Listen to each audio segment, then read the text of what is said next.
Space is no longer a supporting domain.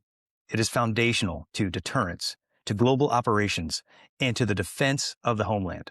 As strategic competition intensifies, the question is no longer whether space will shape the next conflict. The question is how prepared we are if conflict begins there. This episode marks a new chapter for the Spacepower Podcast. Spacepower has always examined the realities of national security and the evolving space domain. Moving forward, the goal is simple: deeper conversations, clearer analysis, and a sharper focus on the operational and strategic decisions shaping the future.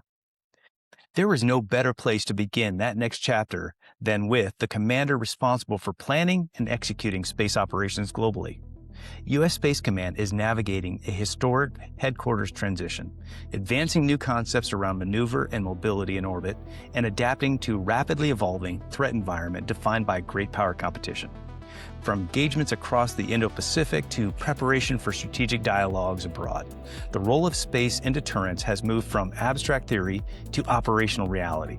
Today's conversation explores what that reality looks like and how U.S. Space Command is preparing for what comes next.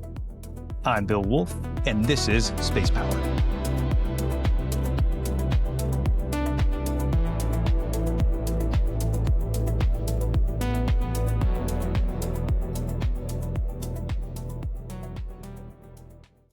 General, thank you so much for joining us today.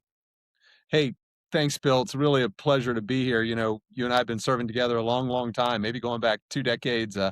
Appreciate your personal friendship. And then thank you for founding the Space Force Association and your long leadership of that. And congratulations on graduating now to being the, emeritus president, and excited about all you've done.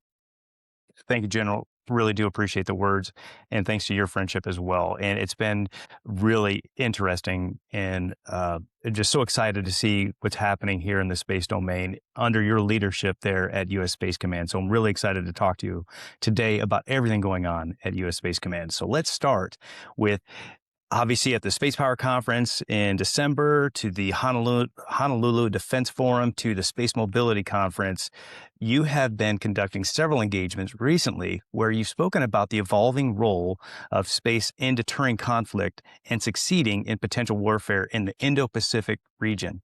Even as we record this podcast, you're preparing for another notable visit to the Indo-Pacific region to take part in the Raisina Dialogue in India. Can you talk to us a bit about the role of U.S. Space Command in the Indo-Pacific? You know, like the entire Joint Force and certainly Indo-Pacific Command, we're focused on, deterring China as the national defense strategy calls for. The strategy calls for us, to do that from a position of strength. And we are a foundational part of the effort to make sure that United States forces are postured to ensure that the Indo-Pacific remains a free and open area for commerce for the United States, because we are a Pacific nation. And so I'm really proud of our team and the work across the Joint Force. Certainly at U.S. Indo-Pacific Command, they understand the foundational role that space plays in their operations, given how breathtakingly fast China has moved. And they've moved that way in a number of ways, Bill. I won't spend a lot of time going through each of these unless you want to follow up. But number one, the suite of counterspace weapons that China has developed. Number two, the way they've used space to enable their Army, their Navy, their Air Force, their Marine Corps. And then the way they've built, the third way is the way they've built on-orbit targeting and tracking system to find, fix, U.S. forces that are and allied forces that are operating in the Indo-Pacific. So we just have to be a full team member with the rest of the Joint Force in ensuring that we're postured to defend U.S. interests in Indo-Pacific. Yes, sir. You just mentioned some of the threats there, and so we'll talk a little bit more about that. But let's talk about the relationship between the U.S. and India, and how does that strengthen the Indo-Pacific region? Yeah, the United States and India have this, relationship built around the fact that the United States is the oldest democracy in the world, and India is the largest democracy in the world. And the fact that we're both, democratic republics means that we have a confluence of interests in the region, and we all want to see the region remain a free and open area. And so we think India, can be an important partner as we move forward in military space operations. And we're exploring what those future partnerships might look like and what opportunities we have. But we do think there are ways that we can better partner there, and look forward to discussing those. Yes, sir. Speaking of which, why is it so significant for you traveling to India in the current geopolitical climate? Well, it was an honor to get an invite to attend the Racina Dialogue. There are several of these security dialogues that happen around the world. Your listeners are probably familiar with the Munich Security Dialogue. Halifax has a very well-known security dialogue. Of course, there's the Reagan Security Forum that occurs at the Reagan Library, and this is on par with those kind of events in the Indo-Pacific region. And again, an important opportunity to engage in the strategic partnership with India and then other key players from across the Indo-Pacific, countries like Australia and Japan. And so it's just a wonderful opportunity to get to go to the region and then continue to build on those relationships. That is phenomenal, sir. One thing I know that's keeping you and the entire team busy right now is the transition and the strategic posture associated with the headquarters transition from Colorado Springs to Huntsville. And you've described the headquarters transition from Colorado Springs is moving at pace over the next 12 to 24 months. What are the key operational and organizational milestones that must be met to sustain momentum without degrading mission effectiveness? Yeah, Bill, you hit on a really important point. The extraordinary moment when the President of the United States on the 2nd of September stood in the Oval Office and announced that our headquarters was going to be moving to Huntsville. We certainly understand the guidance that he's given us and our need to move out quickly. I think everyone also understands that we are a full combatant command and we're at full operational capability, and none of that gets set aside while we're executing the move. And so it's my responsibility, it's the responsibility of our command staff to make sure that we mitigate any risk as we move. And I have to say, Bill, I just have to thank the great people of Colorado Springs and El Paso County here in Colorado, and then also the fantastic people there in Huntsville, Alabama, at Redstone Arsenal, Madison County, and all of North Alabama. Both groups have just been terrific partners as we've been working this. And we made an announcement a few weeks ago that we've hired a two-star Army National Guard general from North Alabama. He lives right there in Huntsville, and he is leading our Redstone transition team. And really, the upfront phases right now, Bill, are identifying temporary space that we can begin to move people into. And as I know you will fully appreciate, it's not just finding a desk, although that is a key part of it. You also have to ensure that that desk can operate at the required classification levels, unclassified, secret, and top secret, and then that you have all the appropriate communications and IT tools that you need to work at those various levels. So Major General Terry Grisham, our two-star Redstone, is taking that work right now with the partners in Huntsville to identify that space and begin to move people. We are planning to move a significant portion of our staff in the next 3 years. And then there'll be some period of time in which we're split operations between Huntsville and Colorado Springs while we're building the purpose-built warfighting headquarters. We call it the Command and Control Facility at Redstone Arsenal. And that's the real opportunity for U.S. Space Command. Even here in Colorado Springs, we were operating in 4 different buildings all across the city. And now we're finally going to get that purpose-built headquarters that will allow us to optimize our mission. And so we're excited about that, and just appreciate the great help we received in both North Alabama and here in the Front Range of Colorado. Yes, sir. Thank you. And I know the Colorado delegation appreciates the fact that while U.S. Space Command is transitioning, there is still a lot of space power capabilities right there on the Front Range with Combat Forces Command and all of the infrastructure that won't ever move from the Front Range, at least probably in our lifetime, sir. It's an important point, Bill, because sometimes people they don't fully understand all the different space organizations out here.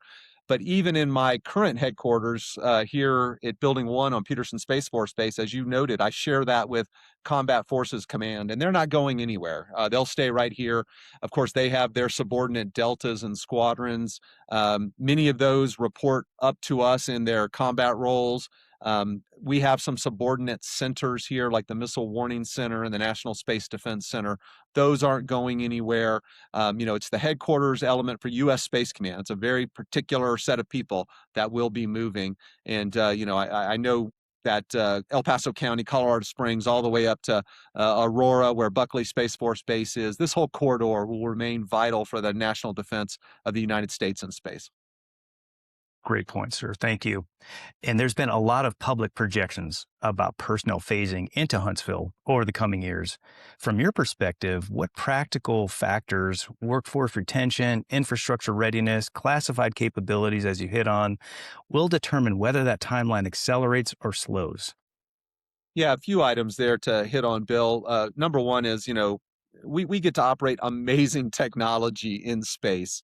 In fact, there wasn't even a space age 70 years ago. But ultimately, it's our people that are the most important resource that we have. And here at U.S. Space Command, headquarters U.S. Space Command, about 60% of our staff are government civilians, and the remaining 40% are uniformed military members. Uniformed military members, we get orders. We're told where to go, and people comply with those orders. But our civilian workforce, they get a choice. And many of our civilians all across the U.S. government, they are living in the location they want to be in. So we have to incentivize them, and we're trying to incentivize them in two ways. Number one, Bill, is I need those civilians that work for us here in Colorado Springs at the headquarters to stay with us. And so we've instituted a retention bonus. As long as they stay working for headquarters U.S. Space Command here in Colorado Springs, all of our civilians have gotten a fairly substantial incentive to stay with us and not go rushing off to another job until they understand the exact timing of when their function might be moving to Redstone Arsenal.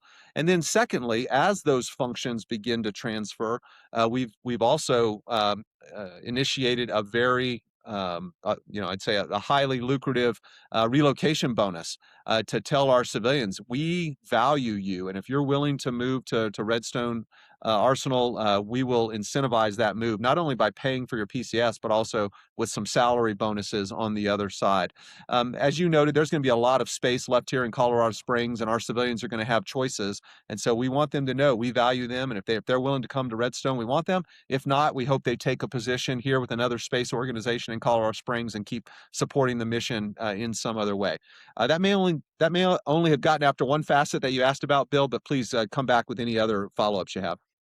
No, thank you, sir. I really do appreciate it. It sounds like a great program that you're setting up to ensure the workforce that you need is set up for success there in Colorado and future workforce there at Redstone Arsenal. Speaking of Redstone Arsenal, that brings an established defense ecosystem, including Army Materiel Command, Missile Defense Agency, and NASA assets. How do you envision deeper integration with those organizations, enhancing Space Command's warfighting mission? Yeah, you just noted that Huntsville and North Alabama, it is a very space dense, space savvy part of the country. In fact, probably in a very small group that includes the Front Range of Colorado, Southern California around LA with all the aerospace, out in DC with all the expertise out there. There aren't many other locations that have this level of space expertise. But you noted many of the organizations there on Redstone. One of them, Army Space and Missile Defense Command, is already our Army component. Of course, Army Materiel Command is the large acquisition organization that supports the Army. Missile Defense Agency, already an incredibly important partner for U.S. Space Command. So, as we get down there, we'll have an opportunity to explore how even to be more tightly integrated with those organizations. I can already tell you some of them, all of them actually, but many of them are bending over backwards to help us in our move down there. The Commanding General of Army Materiel Command, Lieutenant General Chris Mohan, and his team, they oversee the garrison, who have just been fantastic partners. Lieutenant General Heath Collins at Missile Defense Agency, they're helping us find space in their headquarters. The Missile and Space Intelligence Center, which is a DIA intel center, making space available for us. We could not ask for a better set of partners as we execute this presidentially directed move. Yeah, and like you said, sir, having all of those components, they're co-located is going to allow for continuous integration, collaboration, discussions as you continue to build out the capabilities of U.S. Space Command. Yeah, that's exactly right. Sir, let's talk about the threat environment. I really appreciated your comments at the Spacepower conference in December, where you talk about the different possibilities of future conflict and how those conflicts could begin in space rather than merely expanding and extending into that domain. Can you talk a little bit about how you're preparing U.S. Space Command for that possibility?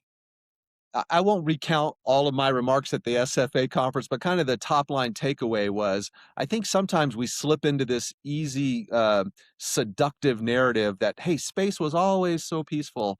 It was just NASA going to the moon and putting astronauts on orbit, and now it's a warfighting domain. And actually, it's the history is much more complicated than that. Space was birthed in great power competition all the way back to Sputnik and the crisis of confidence it created in the United States that led to the creation of our space program. I mean, think about the Soviets were fielding operational ASAT systems in the 70s and 80s. The U.S.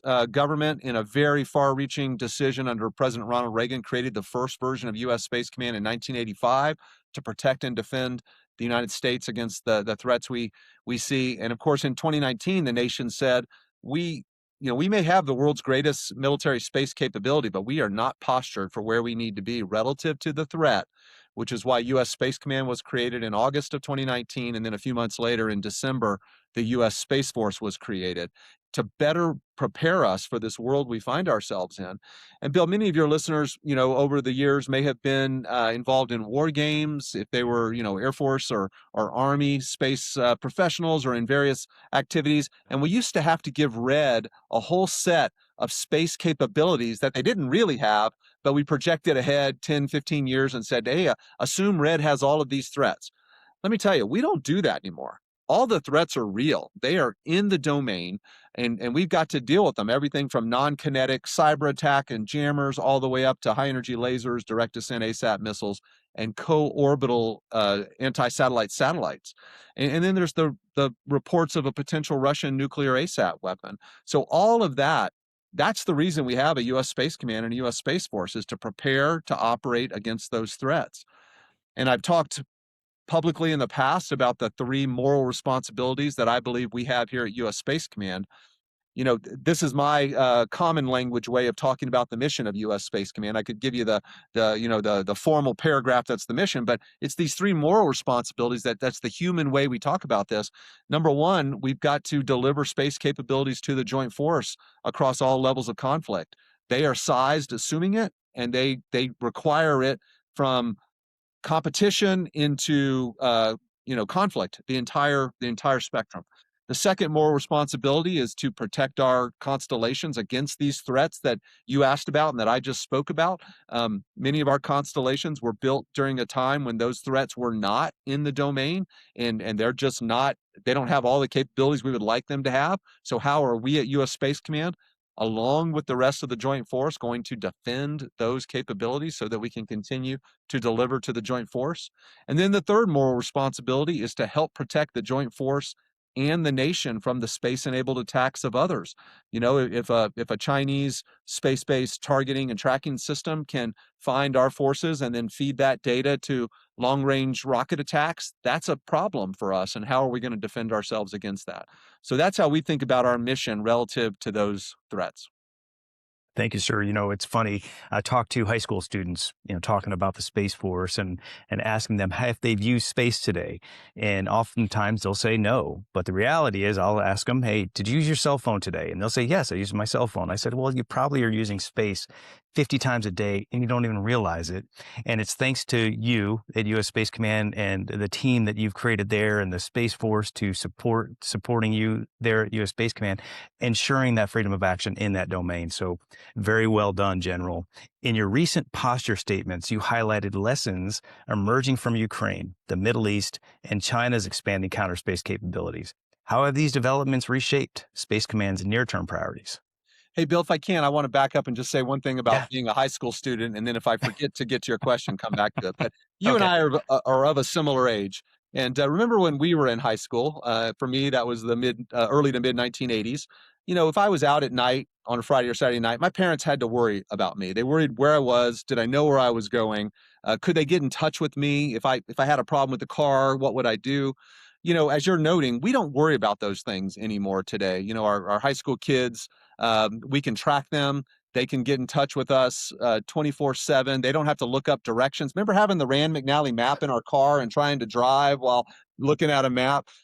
The only thing we worry about today with our children, even our adult children, is not whether they have their cell phone, it's when they're gonna get off our cell phone plan, you know?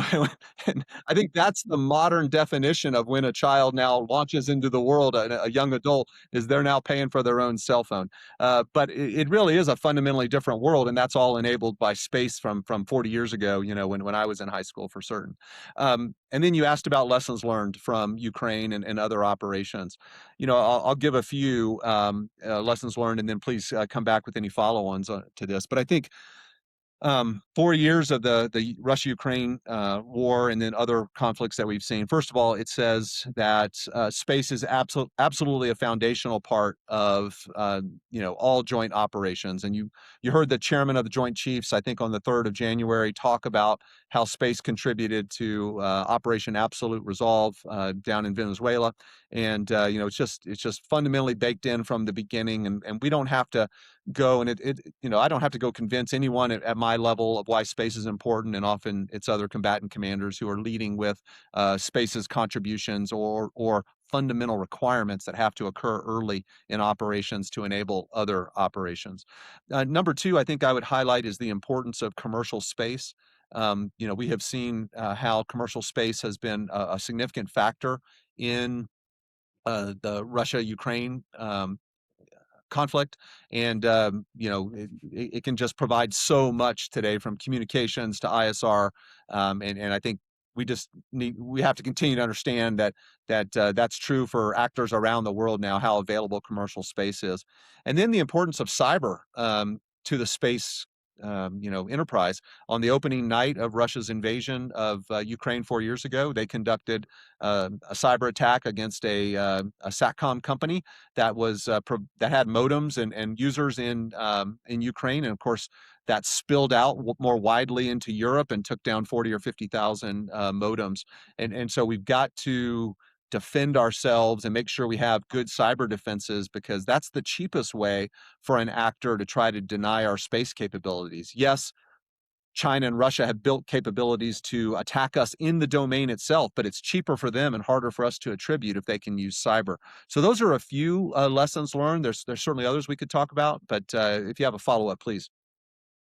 Oh, thank you, General. I appreciate that. Yeah, going back to the printing of the maps, I remember you had to make sure you had toner cartridge in your printer so you could print out the MapQuest map so you could actually get to the location that you plan to get to. So yeah, besides having the Rand McNally map, you also would print out the directions. So yeah, kids, I think they're taking advantage of the fact that space is a capability that affords them plenty of opportunities. And parents now, of course, have the ability to track everything that's going on. It's because of what Space Command and the Space Force continue to do for us. Going back to emphasizing some of the comments that you've talked about in the past with regard to speed and capability development as central to credible deterrence, what structural changes, acquisition reform, authorities, funding mechanisms are most critical to compress timelines? Yeah, Bill, I'm humble in my ignorance of the acquisition system. I'm not an acquisition officer, and so I will leave it to the professionals. And we've seen, everyone from the Secretary of War to the Secretary of the Air Force, the other service secretaries, making some fundamental changes in our acquisition structures. And so, we're excited to see those and to help reinforce them where we can. We are not an acquisition organization here at U.S. Space Command, but we are an avid consumer of what is being delivered, and so we want to make sure that we are providing our needs, our requirements in a clear way, and then working with those developers so that when a system gets to the point that a service is ops accepting it and then it's coming to combatant command presentation, that we're ready for that, that it's ready to plug into our command and control systems, that it meets all of our requirements, and that we can immediately get to operations. This has been one of the heavy lifts for the Space Force in its 6+ short years, is developing all of that .mil PF, the organizations, the tests, the training, the facilities, the human capital that go around providing all of that kit to a combatant command. And frankly, back in the Air Force, which I spent 35+ years in, the Air Force, did not do that at the scale required for the environment we find ourselves in. And so I appreciate the work that the Space Force and the other services are doing. But we're eager to take all the kit that they develop and field as fast as we can. Yes, sir. Great point about the process, the .mil PF process, because I remember General Saltzman talks about this often. Is could you imagine delivering a weapon system without an advanced training capability, without the appropriate tactics, techniques, and procedures dedicated to that weapon system, without a realistic training environment so that you can prepare without actually having to do your warfighting mission? So those points are extremely valid. Yeah, and I do think our domain, is purpose built for high-end simulation. We can physics model or provide a physics-based model of our domain to an incredible extent. And so I think that's an important part of this training and test regime that we need. And then there's always the requirement that you want to be able to live fly and you want to be able to live test. Um, and to do that, we need to be able to not have the psychology of scarcity that I think permeates us at times, because we can't refuel, or we're limited to the amount of fuel that we launch with. And so it's very, very difficult to take a satellite and just, burn its fuel for training or tests. We do that, but we're always having to balance that against the operational life requirements and then the maneuver requirements for operations. So there's a lot to do here, but I certainly am excited about those .mil PF steps that the service has taken. Thank you, sir. You're talking about on-orbit refueling, so that leads me to my next question. Speaking of on-orbit logistics, refueling, repair, mobility, those are increasingly discussed as enablers of sustained maneuver. Where are the most urgent technological or policy gaps preventing full operationalization of these capabilities? Bill, getting to space historically has been hard. You've got to get up through the gravity well, and that has taken a ton of energy. And so of all the mass that a rocket starts with, only a very little tiny percentage is actually what achieves orbit.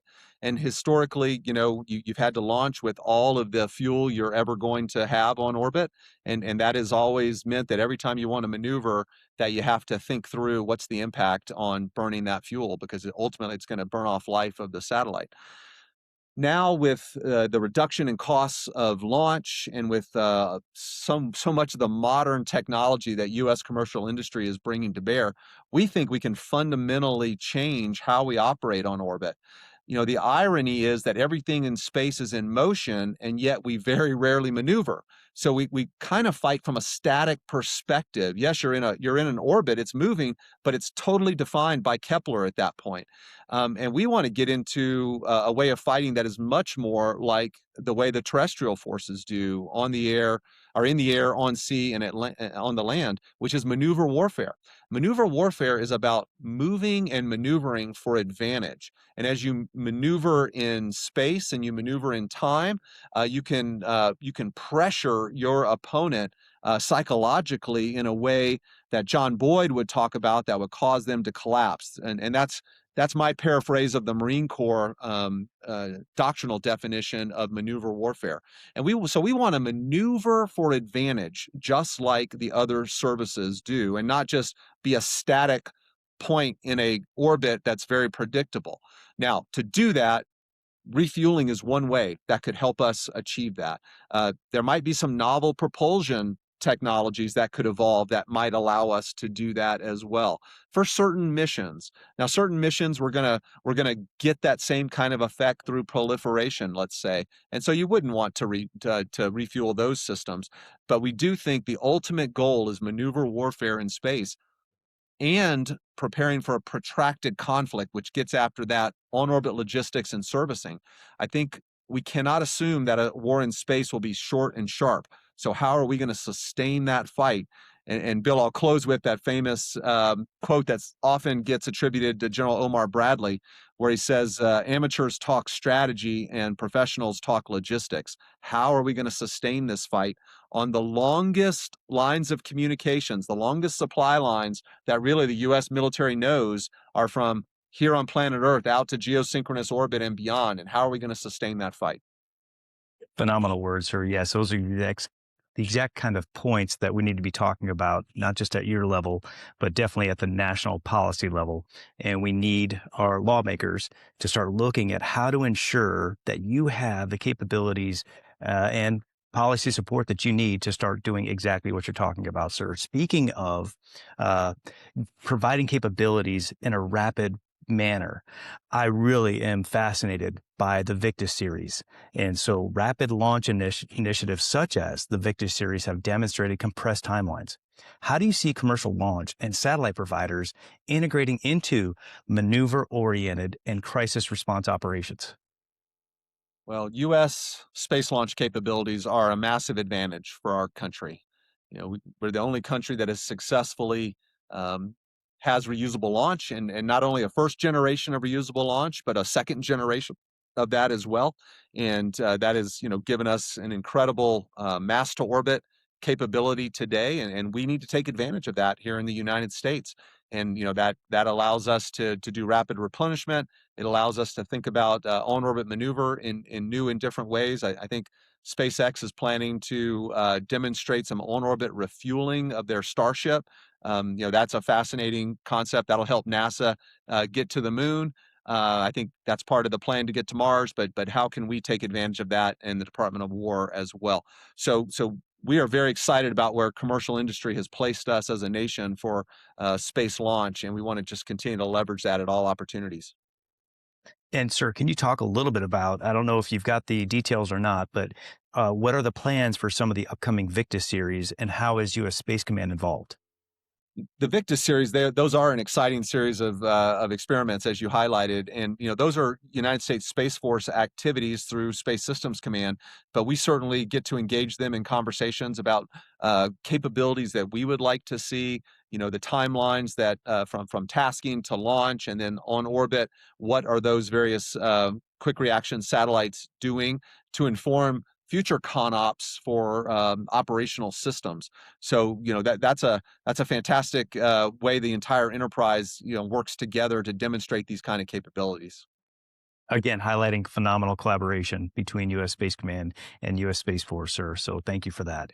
Given the vast operational area beginning roughly 100 kilometers above Earth, what partnerships, domestic or allied, are most essential for strengthening global space domain awareness? Wow, the set of stakeholders that we get to work with is really incredible. And I kind of couch it in terms of saying that space is a team sport. A lot of people say that, and no one country, no one command, no one service, no one agency, no one company can do all the things we have to do in space because space is just so vast. So as I think about who some of those key partners are, I look across the Joint Force, certainly the other combatant commands, the services. We in the Space Force are the only pairing of a service and a combatant command focused on the same domain. So, that's a special relationship.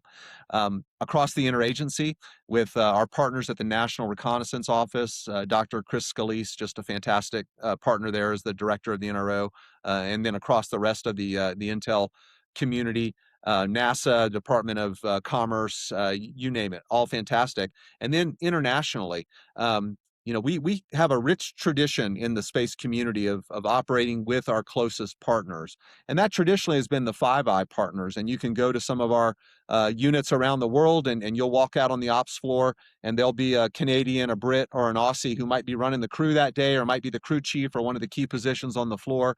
And we're operating at the highest classification levels, working together. But over the last few years, we have, we would put a named operation on what we do in space with our closest partners, and we call that Operation Olympic Defender. And I am incredibly privileged to be dual-hatted as the commander of the multinational force, Operation Olympic Defender. And yes, that's Canada, Australia, UK, but it's also New Zealand, France, and Germany. And we've all agreed that in space, we're going to share information. We're going to work to deter conflict. We're planning against the highest and biggest threats we can possibly face together. We publicly talked, Bill, about on-orbit operations that we've done together. We've done 3 of those now. We've built concepts of operations for space domain awareness, for defense of orbital assets. We're working on ConOps for nav war and missile warning. So really, really happy with the progress that we're making. And yes, always wish it would be faster, but just limited staffs in some places and the ability to travel when we need to work together. I'm really pleased by where we are right now. Sir, based on these comments that you're making today, I'm sure there's going to be countries and companies from around the globe that are going to say, hey, we want to help as well. What are some thoughts or some words that you would provide to them to say, hey, this is how you get involved and help? Yeah, for international partners, I mentioned our closest international partners there through Operation Olympic Defender. We have some other groupings as well. We have a group called the Combined Space Operations Initiative. It's the 7 countries in OOD, plus Japan, Norway, and Italy. They're all important partners. And then we have other groupings as well. But, any country who wants to partner with the United States, who shares the values of the United States, we have ways that we can partner with them. Sometimes that's through the Space Force components that sit out in the other geographic combatant commands. Sometimes it's through our joint commercial office that the Space Force oversees, led by Miss Barb Goff, just an incredible leader who has found unique ways to collaborate at the unclassified level with a number of countries around the world. And so, countries that are interested, we have these on-ramps for them to partner with us. And then companies, we've got inside of U.S. Space Command the commercial integration cell that sits out at Vandenberg, where you and I used to work together. 17 companies, these 17 companies who are the biggest companies that contract back to the Department of War or the intelligence community to support space-based services like satellite communications, launch, EMI detection, or imagery from space, for example. And in that commercial integration cell, they get insight into the threats we've talked about at the highest classification levels, because they're operating in the weapons engagement zones of those threats, just like we are. And often they're the first to see any issues. Sometimes it's those companies that come to us and report that they are detecting electromagnetic interference, let's say on their SATCOM bandwidth, and then that's a tipper to us. And so we really appreciate those relationships, and companies who believe they have technology or systems that can help us. There's a Space Force front door that U.S. Space Command also is there supporting, and there's ways that those companies can bring that technology forward to see if it can help Space Force or one of the other services develop and acquire the kit that ultimately U.S. Space Command will be responsible for overseeing. Perfect. Thank you, General. As U.S. Space Command transitions both geographically and conceptually toward maneuver-focused operations, what cultural changes are you prioritizing within the command? One of the cool things here at U.S. Space Command, Bill, is that about 50% of us show up as space experts. I'm a Space Force guardian. I spent my whole career in the Air Force doing space. We've got Army FA-40 officers, and as you know from your background, they're some pretty sophisticated, space smart officers. The Navy and the Marine Corps have maritime space officers, and then we'll get other people, civilians who have space experience along the way. But the other half of our staff are just great joint warfighters, or they bring us the unique experiences that they have from their civilian career. And I think for us, it's the marriage of those two. So how do I circle back to your question? We in the space community don't have a tradition of thinking in terms of maneuver warfare, with a few exceptions. And now leveraging the experiences of the other great joint warfighters that we have who have executed maneuver warfare on the land, at sea, and in the air, helping us to understand what is it that we need to be successful? How do we enable mission command at the right levels based on what authorities have been granted where, based on who has the best situational awareness about the problem, based on who can respond the fastest? And we've tried to encapsulate some of those considerations in a recently signed Strategic Space Command and Control ConOps. But I think it's, we've got incredible human talent on the space side, but it's just opening our eyes, I think, to what's possible and what's different in a world in which technology is enabling us to operate differently. And many of the joint warfighters from the other domains can help us to understand some of their lessons learned. Yeah, it's a great opportunity to observe and pivot to best practices. So appreciate that, General. Looking forward to 2030. What does mission success look like for a fully established U.S. Space Command headquarters in Huntsville? Yeah, mission accomplishment would start with the fact that space remains a location that is free and peaceful, and the United States can continue to execute all of our interests there without being inhibited by any other global actor. War in space is not inevitable. Yes, we will be ready if that happens, but we hope by 2030, of course, that has not happened, and space is the place that we need it to be to promote United States interests. And then with the movement, as we stride to Redstone, we're excited about the opportunity of this purpose-built command and control facility that we're going to be building. Interestingly, Bill, in the National Defense Authorization Act that was signed at the end of last year, I want to thank the relevant committees because they inserted some new language into federal law that provides us a new way of executing military construction, or MILCON, as we call that in the military. That's done in very particular ways, and the NDAA has given us some ways to operate differently and follow the example of some other federal agencies who have used a different way of constructing facilities on Redstone. And we're learning from those organizations so that we can deliver faster and cheaper on behalf of the American people while also still delivering us the facility we need. So I hope by the early 2030s, again, space is that stable, safe location that we're continuing to fulfill all of America's security interest and economic and exploratory interests, and that we're fully now resident in that purpose-built facility at Redstone. General Whiting, sir, I can't thank you enough for your continued leadership and for joining us here on the Spacepower Podcast and spending time with us to talk about all the critical capabilities and the mission sets that you continue to lead there at U.S. Space Command. Well, thank you, Bill. It's really been a privilege to be on the podcast today, to be associated with Space Force Association, and then, just to continue our long friendship. And, congratulations again on your founding and tenure as the president and CEO of the SFA. And I'm excited you're still orbiting in the enterprise and look forward to working with you going forward. Thank you, sir. Have a great day. Talk to you real soon. Thank you, Bill.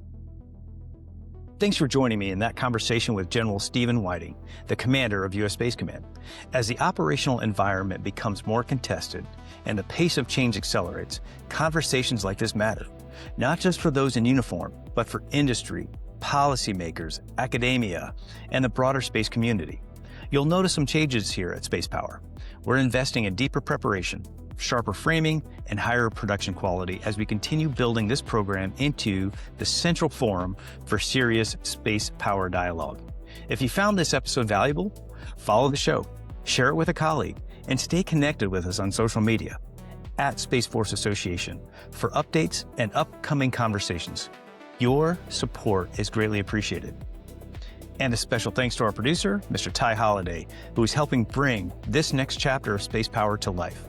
I'm Bill Woolf, Legacy Guardian #1. If you want to learn more about the Space Force Association, I'd encourage you to visit ussfa.org to learn more and get involved in everything happening here at the Space Force Association. Thanks for listening, and we'll see you next time.